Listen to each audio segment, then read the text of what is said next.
Hello students, O2IS academy में आपका बहुत बहुत स्वागत है। जैसा कि आप जानते हैं, आपका जो HCS प्रीलिम्स का एग्ज़ाम है वो ऑलरेडी हो चुका है और यहाँ पे बहुत सारे बच्चों ने क्वालिफाई किया है, तो वो अपनी मेंस की प्रेपरेशन में लगे हुए हैं। तो उनको हेल्प करने के लिए यहाँ पे हमने करंट अफेयर्स जो हैं उनको शुरू किया है करवाना।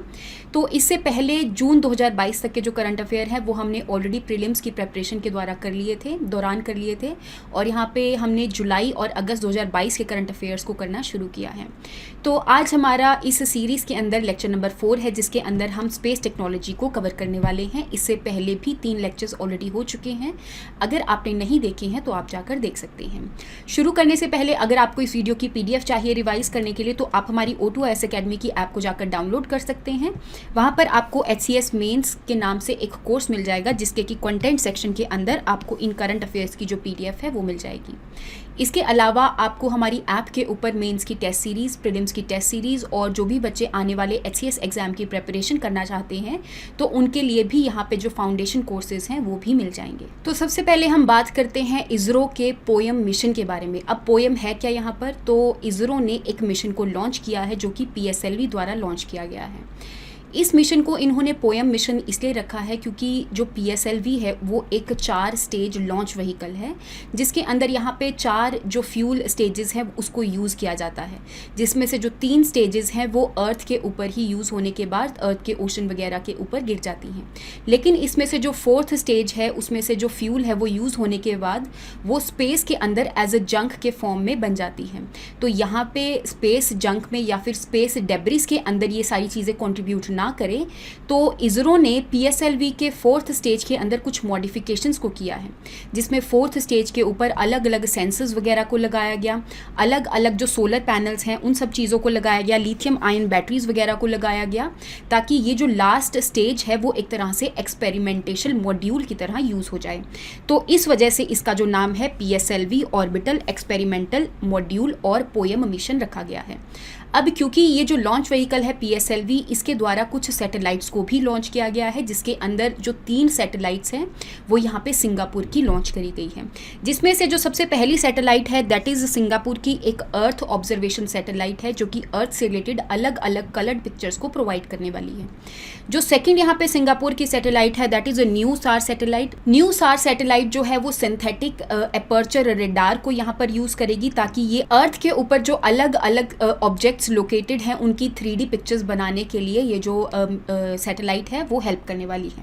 अगर मैं यहाँ पर तीसरी सैटेलाइट के बारे में बात करूँ, जो कि सिंगापुर की तीसरी सैटेलाइट को PSLV के द्वारा पोएम मिशन के द्वारा यहाँ पर लॉन्च किया गया है, दैट इज़ स्कूब 1 सैटेलाइट, जो कि अल्टीमेटली सन और अर्थ के बीच में जो रिलेशन है उसको स्टडी करने में यूज़फुल रहेगी। जैसा कि आप जानते हैं कि अर्थ से यहाँ पे सन से यहाँ पर इलेक्ट्रोमैग्नेटिक रेडिएशन जो है वो आती हैं, कुछ इंफ्रा रेडिएशन जो है वो एब्जॉर्ब हो जाती हैं, कुछ रिफ्लेक्ट हो जाती हैं। तो इन सब चीज़ों को ऑब्जर्व करने के लिए इस स्कूब 1 सैटेलाइट को सिंगापुर ने बनाया था, जो कि लॉन्च करी गई है इसरो के PSLV द्वारा।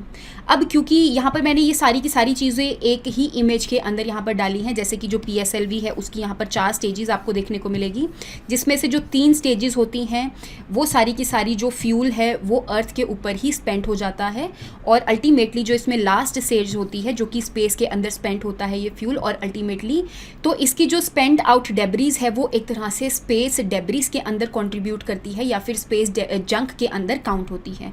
तो इस चीज़ों को रिड्यूस करने के लिए यहाँ पे PSLV का जो लास्ट स्टेज है उसके अंदर अलग अलग चीज़ों को यहाँ पे इक्विप किया गया है, अलग अलग पे लोड्स को यहाँ पर लगाया गया है।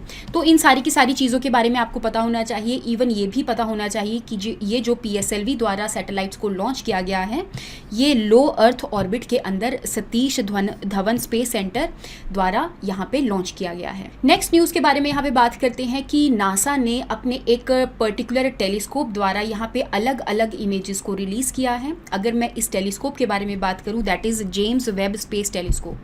ये जो टेलीस्कोप है कुछ स्पेस एजेंसीज़ ने मिलकर बनाया है, अलग अलग कंट्रीज़ की जो स्पेस ऑर्गेनाइजेशन है, जैसे कि अमेरिका की नासा होगी, यूरोपियन स्पेस एजेंसी होगी, कैनेडियन स्पेस एजेंसी होगी। इन्होंने मिलकर इस James Webb space telescope telescope को दिसंबर 2021 के अंदर लॉन्च किया गया था, जो कि इस टाइम पे लैग्रेंजे पॉइंट 2 पर लोकेटेड है।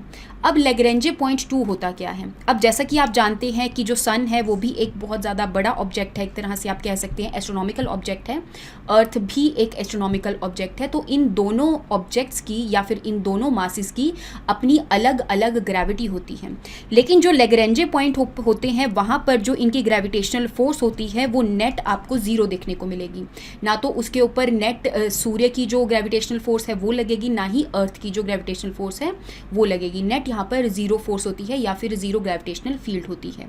तो इन पॉइंट्स पर जो भी आपके टेलीस्कोप वगैरह लोकेटेड होते हैं तो वो किसी भी पर्टिकुलर ऑर्बिट में मूव नहीं करते हैं, उसी पॉइंट पर लोकेटेड रहते हैं। तो इस टाइम पे जो आपका जेम्स वेब स्पेस टेलीस्कोप है वो लैग्रेंजे पॉइंट 2 पर लोकेटेड है, जो कि यहाँ से अलग अलग चीज़ों को, स्पेस की चीज़ों को ऑब्जर्व करने के लिए यूज़ किया जा रहा है। नेक्स्ट इसरो के मिशन के बारे में यहाँ पर बात करते हैं कि इसरो का जो गगनयान मिशन है उसको लॉन्च करने से पहले यहाँ पे एबॉट मिशंस को लॉन्च किया जा रहा है। तो एबॉट मिशन बेसिकली है क्या? जैसा कि आप जानते हैं कि इसरो का जो गगनयान मिशन है उसके अंदर कुछ एस्ट्रोनॉट्स को स्पेस में भेजा जाएगा और दोबारा से वो अर्थ में एंटर करवाया जाएगा। तो उस मिशन को कंडक्ट करने से पहले यहाँ पर कुछ टेस्ट मिशंस करे जा रहे हैं जिनको एबॉट मिशंस के नाम से जाना जा रहा है। तो अगर मैं गगनयान का शेड्यूल के बारे में बात करूं तो यहाँ पे 3 फ्लाइट्स जाएंगी, जिसमें से जो पहली 2 फ्लाइट्स हैं वो अनमैन्ड फ्लाइट्स होंगी। अनमैन्ड फ्लाइट्स का सिंपल सा मतलब ये है कि इसके अंदर कोई भी जो ह्यूमन है वो नहीं जाएगा, कोई भी जो एस्ट्रोनॉट है वो नहीं जाएगा। इसको सिर्फ टेस्ट करने के लिए भेजा जा रहा है। जैसे कि आपको पता ही होगा कि इसरो ने यहाँ पर जो व्योम मित्र है उनको भी बनाया था, ताकि यहाँ पे एक रोबोट जो है उसको पहले भेजा जाए और वहाँ पे अलग अलग सिचुएशंस को एक तरह से देखा जाए कि वहाँ पे क्या क्या चीज़ें होती हैं। और क्योंकि अल्टीमेटली जो थर्ड मिशन है उसके अंदर यहाँ पे ह्यूमंस को भेजा जाएगा, तो उनको यहाँ पर कोई भी प्रॉब्लम जो है वो ना दिखनी पड़े। तो इस वजह से जो पहले 2 मिशन हैं वो अनमैन्ड फ्लाइट होगी और जो लास्ट मिशन है आपका उसके अंदर ह्यूमंस को भेजा जाएगा। तो यहाँ पर अगर मैं गगनयान मिशन के बारे में थोड़ा सा और डिटेल में बात करूँ तो ये आपका ऑर्बिटल मॉड्यूल है, जिसके अंदर एक आपका क्रू मॉड्यूल होता है और एक आपका सर्विस मॉड्यूल होता है। क्रू मॉड्यूल के अंदर यहाँ पे एक ऐसी प्लेस है जिसके अंदर बेसिकली जो एस्ट्रोनॉट्स हैं वो यहाँ पर बैठने वाले हैं और गगनयान मिशन के अंदर 3 एस्ट्रोनॉट्स को भेजा जाएगा, जिसमें से जो एक एस्ट्रोनॉट है वो यहाँ पर वुमेन होंगी। इसके अलावा जो सर्विस मॉड्यूल होता है इसके अंदर और अलग अलग चीज़ों को प्रोवाइड किया जाता है। कुछ और चीज़ें जो आपको गगनयान मिशन के बारे में पता होनी चाहिए कि ये जो क्रू मॉड्यूल है, बेसिकली ये जो पूरा का पूरा मॉड्यूल है वो लो अर्थ ऑर्बिट में 6-7 दिनों के बाद घूमने के बाद ये वापस आ जाएगा, तो दोबारा से अर्थ के अंदर री एंटर कर जाएगा। नेक्स्ट हम बात करते हैं कि इसरो ने सबसे पहली बार सैटेलाइट्स को स्मॉल सैटेलाइट लॉन्च व्हीकल के द्वारा यहाँ पर लॉन्च किया है। अब अगर मैं स्मॉल सैटेलाइट लॉन्च व्हीकल के बारे में बात करूं तो ये एक 3 स्टेज लॉन्च व्हीकल है। दैट मीन्स इसके अंदर 3 ऐसी स्टेजेस होती हैं जिसके अंदर सॉलिड फ्यूल होता है जो एज अ प्रोपेलेंट की तरह यूज़ किया जाता है, ताकि जो सैटेलाइट्स हैं उनको बेसिकली किसी पर्टिकुलर ऑर्बिट में लॉन्च करवाने के लिए उस जगह तक वो पहुंच सकें। लेकिन यहाँ पे इसकी एक और टर्मिनल स्टेज होती है जिसको हम वेलोसिटी ट्रिमिंग मॉड्यूल के नाम से जानते हैं, जो कि एक लिक्विड प्रोपल्शन बेस्ड सिस्टम होता है।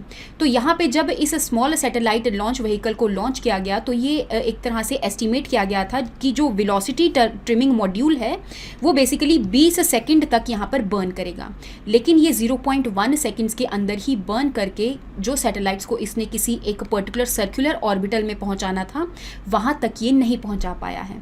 दैट मीन्स ये जो मिशन है एक तरह से अनसक्सेसफुल हो गया है। लेकिन अगर यहाँ पे मैं स्मॉल सैटेलाइट लॉन्च व्हीकल की एक तरह से एडवांटेजेस के बारे में बात करूँ तो आने वाले टाइम में बहुत सारी जो सैटेलाइट्स हैं इसके द्वारा लॉन्च हो सकती हैं, जो कि एक तरह से इसरो को भी और ओवरऑल जो ग्लोबली बहुत सारी यहाँ पे स्पेस सैटेलाइट्स को लॉन्च करने में सस्ती पड़ती हैं। जैसे कि आपको पता ही है कि एलन मस्क का जो स्टारलिंक प्रोजेक्ट है जिसके अंदर छोटी छोटी अलग अलग सैटेलाइट्स को यहाँ पर लॉन्च किया जाएगा, तो उन सैटेलाइट्स को इस स्मॉल सैटेलाइट लॉन्च व्हीकल के द्वारा लॉन्च किया जा सकता है।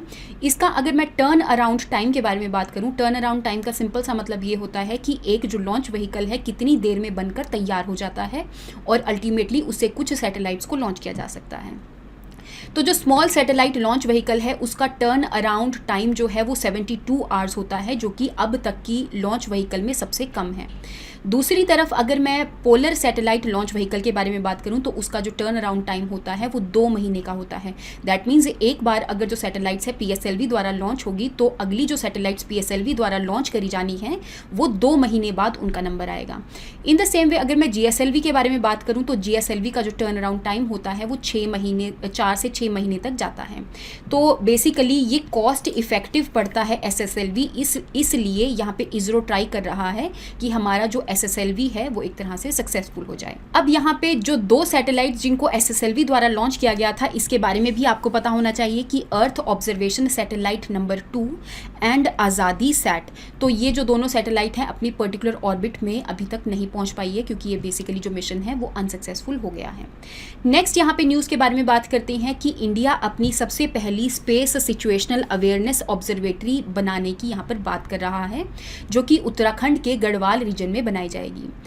स्पेस सिचुएशनल अवेयरनेस ऑब्जर्वेटरी का यहाँ पर कुछ काम होता है कि स्पेस के अंदर जितनी भी चीज़ें हैं उन सब चीज़ों को ऑब्जर्व करने के लिए, जैसे अलग अलग चीज़ें होती हैं कि जो अलग अलग सैटेलाइट्स हैं उनकी लोकेशन यहाँ पे देखने के लिए, या फिर अगर कोई भी एस्टेरॉइड्स या जो मीटियोर्स हैं वो अगर अर्थ की तरफ आ रहे हैं तो उनको भी ऑब्जर्व करने के लिए इस स्पेस सिचुएशनल अवेयरनेस ऑब्जर्वेटरी का यूज़ किया जा सकता है, या फिर स्पेस के अंदर वेदर फॉरकास्टिंग वगैरह के लिए भी इसको यूज़ किया जा सकता है।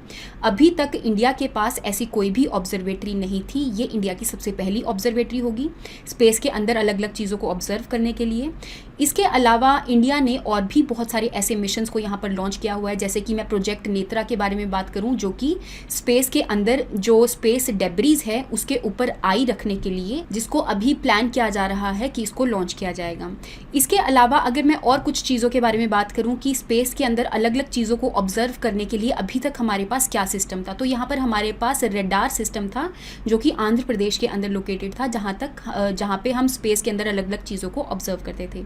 लेकिन उसकी एक पर्टिकुलर रेंज होती है, तो इस ऑब्जर्वेटरी के द्वारा हम किसी भी चीज़ को यहाँ पर ऑब्जर्व कर सकते हैं। इसकी एज सच जो रेंज है वो हमारी पिछले वाला जो रेडार सिस्टम है उससे तो ज़्यादा ही है। आपको इसके बारे में ये भी पता होना चाहिए कि ये जो आपका स्पेस सिचुएशनल अवेयरनेस ऑब्जर्वेटरी है ये एक पर्टिकुलर स्टार्टअप द्वारा बनाया जा रहा है, जो कि बेंगलुरु बेस्ड स्टार्टअप है जिसका नाम है दिगांतरा। तो आई होप आपको यहाँ तक हर एक स्पेस रिलेटेड जो न्यूज़ है उसके बारे में समझ में आया होगा। अगर आपको नहीं समझ में आया है तो आप कॉमेंट सेक्शन के अंदर क्वेश्चन पूछ सकते हैं। तो thank you so much and have a nice day. Next class के अंदर हम नेक्स्ट टॉपिक के साथ मिलेंगे।